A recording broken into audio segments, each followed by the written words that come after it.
Hey class, Mrs. Colson here. So I couldn't find a video that I liked online to talk about um, conductors and insulators. So instead, I made one for you. Woohoo! So to start off, you can see by the title, we're talking about the transfer of heat through conductors and insulators. If you remember from your previous lessons in science, there are three types of heat transfer. Convection, which is air and gases, how they move up and down based on their temperature, like the chamber that we did with the candle and the matches. That's convection. Radiation, where there's rays of light that transfer heat, like the sun, and conduction, when two things touch and one heats up the other. Conduction is what we're going to focus mostly on today. So, with conduction, all materials transfer heat at different speeds. Materials that transfer heat very quickly, those are conductors. Conductors transfer heat quickly. Insulators transfer heat very, very slowly. They're not very good at sharing the heat, okay? They're selfish with their heat. An example of a conductor, all metals are generally very good conductors, and we'll talk about why in a few minutes. Insulators, some examples are wood, plastic, and especially gases.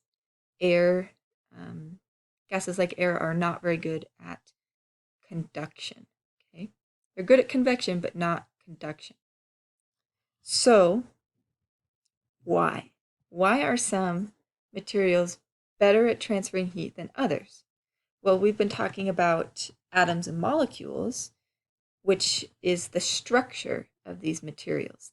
The atomic structure of a material is how the atoms and the molecules combine and what they look like up close, okay? The structure of a material affects how it acts or the function. So let's talk about that. One way that the structure of molecules affect a material like wood or metal is by the distance between that material's particles. For example, I'm going to do some drawing over here. Let's say that I have a solid, okay? So in the solid, these little circles are my molecules. And the molecules are going to be very close together. They're not moving very much. And then I have a gas. And the molecules are very far apart. So here are my gas molecules all over the screen. Now, conduction happens when two things touch each other. The particles have to touch each other to transfer the heat in conduction. So if you look at the solid, these particles are going to touch each other a whole lot, and they're going to transfer their heat very quickly. If you look at the gas, these particles can go anywhere they want. And so maybe it'll come up here before this one decides to come down here and eventually collides into this particle. And so you'll get a little heat transfer there, but it's going to take a long time for it to get all the way to these others.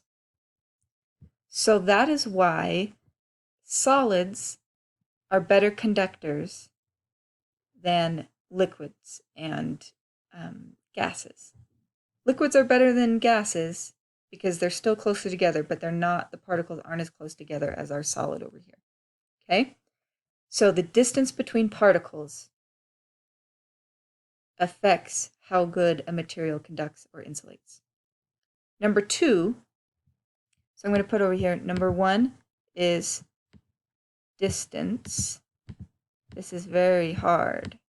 Just pretend that this looks really nice.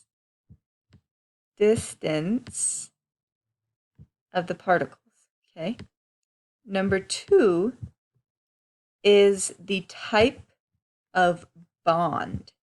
Now I want you to think back to the Nearpod lessons we did yesterday.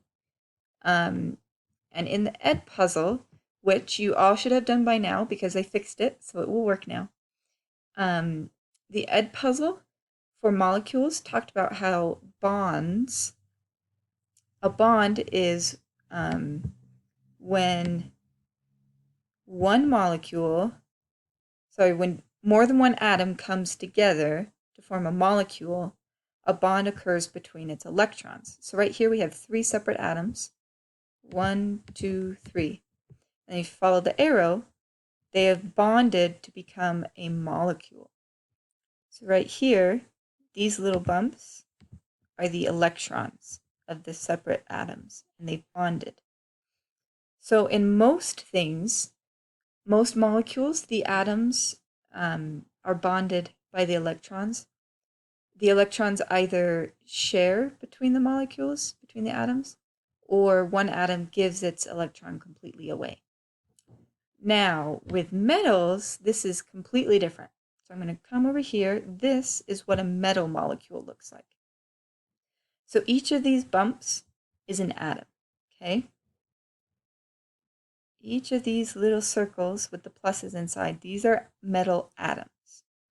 And these little negative signs all the way around, those are the electrons. Because remember, electrons, electrons are negative. So they have that little negative symbol always.